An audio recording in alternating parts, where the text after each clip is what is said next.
Well, hello there. Welcome to this presentation about the Journal of Applied Communications. My name is Lisa Lundy. I am an associate professor at the University of Florida in the Department of Agricultural Education and Communication. I've been there for about 5 years, and prior to that, I was a faculty member at Louisiana State University in the Manship School of Mass Communication for 11 years. So I've had the privilege of being a part of ACE for a long time, and for the last couple of years, I've served as managing editor and then executive editor and now past editor of the Journal of Applied Communications. So I wanted to share this presentation with you because I think there may be a lot of ACE members who don't know a lot about the Journal of Applied Communications, even though it actually is a publication of ACE and something that ACE provides great support for. And so I want to make sure that it is something that is seen and used as a valuable resource for all ACE members. And I wanted to share a little bit about what the journal does, how it operates. This is from my experience as somebody who's published in the journal, served as a reviewer, and then as editor of the journal. And I've also served on the editorial board. So hopefully this will give you a little bit of information about the journal, and if you have any questions at the end of this, I'll invite you to reach out to me and I can share anything else with you that you're interested in.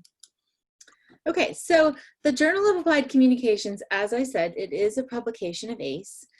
It's really the premier publication in the field of agricultural communication. So developments in theory, practice, there's a lot about teaching in the journal. And the emphasis of really all the manuscripts is the exploration of communication processes, producers, messages, products, audiences, and/or effects. We really emphasize articles that connect theory and practice. We want all of our articles to be really grounded in theory for a variety of fields: communication, education, sociology, economics sometimes. And all scholarly manuscripts are submitted to a double-blind peer review process in the journal. So it's a respected journal. There's a great peer review process. For me, even when I was in a school of mass communication, this was really one of the primary journals that I looked to and published in because my work was in agricultural communications. So what kind of articles are included in the journal? Certainly research and evaluation articles. You will see a lot of those really across a lot of different types of methods: quantitative, qualitative, more program evaluation type methods. So you'll see a lot of those in the journal. We also have a lot of authors that submit professional development articles. As you know, it's important for us to continue to develop our skills professionally, and especially when we find ourselves in situations like we're in now with COVID, we have the need to look to each other to help develop professionally and learn from each other. And the JAC, as sometimes they're called the JAC for short, the Journal of Applied Communications, can provide a place for us to share that expertise and experience. We also have commentary articles. Sometimes people will write an article about a certain professional practice in communication, or a perspective or viewpoint that they want to have shared with peers.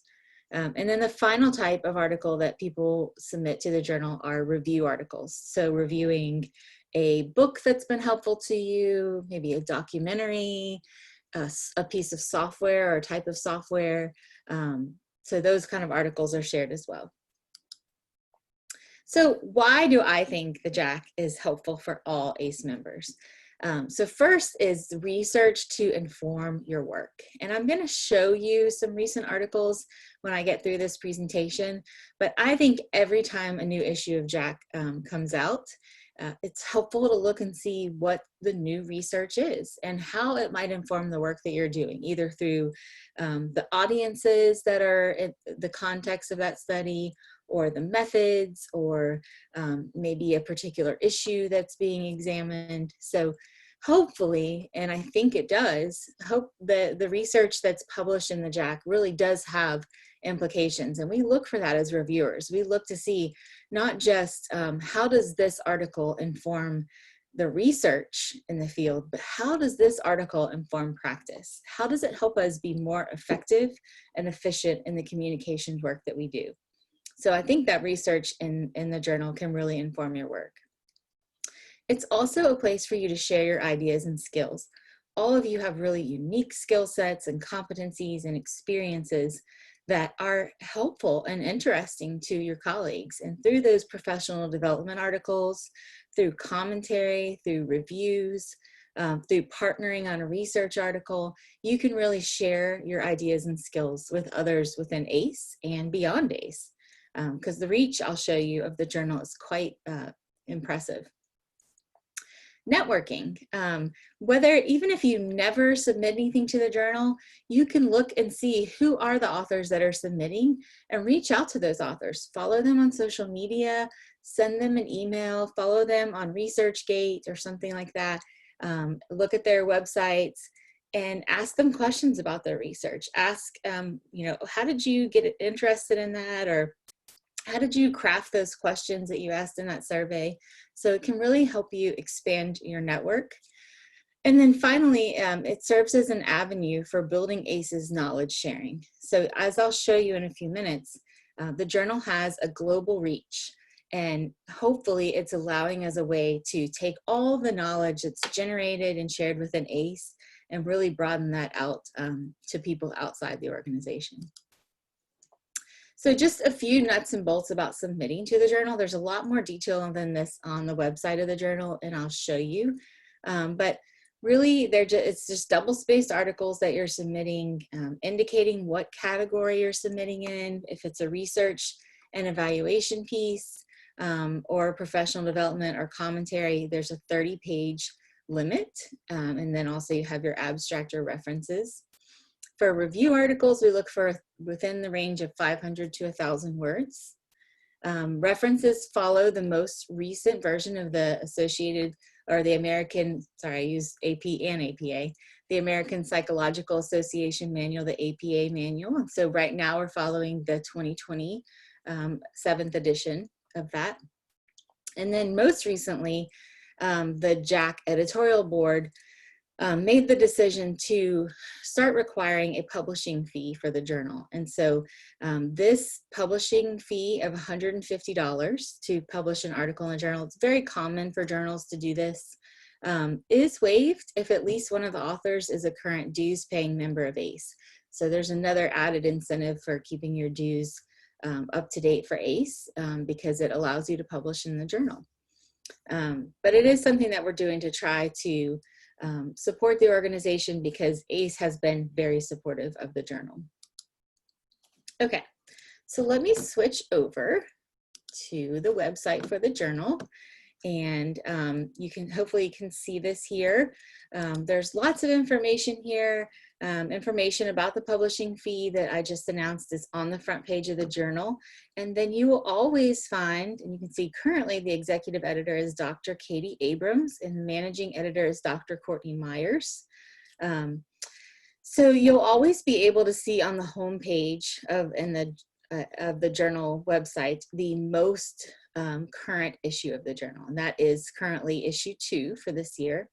So you can see that there's a professional development piece that looks at eye tracking technology, and then there are a number of research articles. So let's say you're interested in this eye tracking information. You can click and read the abstract for that piece, and then you can actually download the full text of that article. All of that is available just through the website. So there's really a wealth of information. It's not behind a paywall. It's available to you for your own use or to share with colleagues, students, interns. So that's a really nice thing about ACE. You can also you can search by issue over here on the left-hand side, or you can use search terms to look for particular topics, issues, research methods, whatever might be of interest to you. If you scroll down to the bottom of this front page, you'll see what I was talking about in terms of the reach of ACE. So you can see that the journal has readers from all over the world accessing this web page. And in the past year, so from the calendar year of June of 2019 to now, we've had almost 71,000 downloads of articles in the journal. So that's really exciting because we're reaching a lot of people with this research, and people outside of ACE, and then hopefully people within the organization as well are really making use of this research. And you can see on this map kind of where the downloads are coming from. So that's something really nice that Digital Commons, who we publish through, provides for us, New Prairie Press.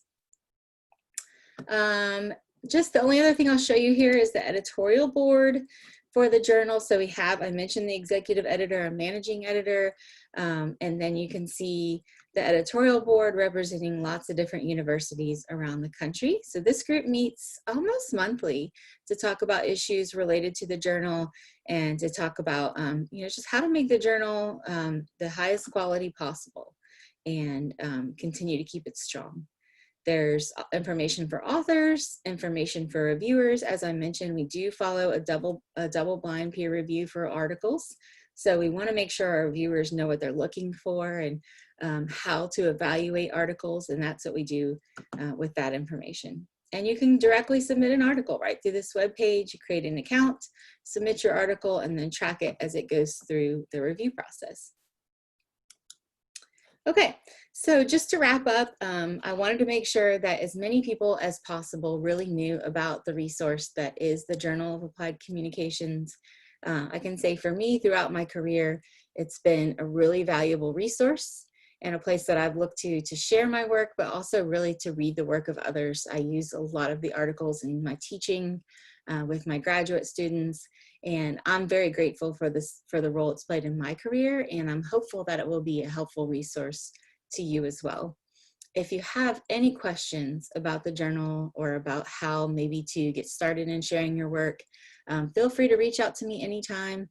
My information is there on the journal website, but my email is easy to remember. It's lisalundy@ufl.edu, and I'm happy to share anything that I can with you about the journal. Thanks very much.